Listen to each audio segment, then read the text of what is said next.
letsatsing lena le leholo e le la pele kgweding ya 10 le etelang dilemo tse ngata Lesotho le ipusa.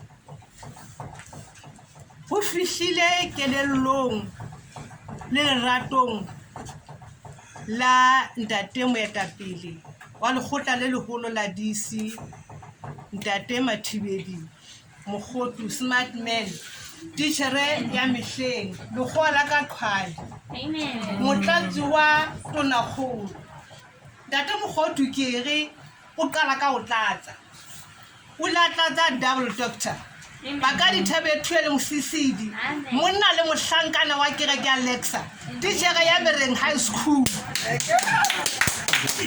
Nakong e ntate mosisidi a fang Ntate Mokgothu lesokwana o mo file bebele, ho no rothe pula ya mofuta wa yona ya ba tsamaya letsatsi lena le leholo.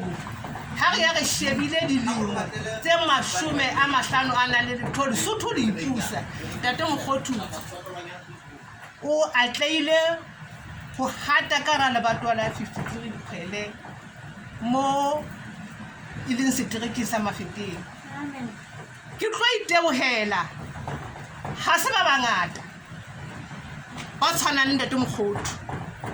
Ntate Mokgothu dintle tsa hae ha di balwe, o ke wa diqata ha o ka di bala, empa ke leboha ha e le mona a hatile lapeng lona lena la Bakwena.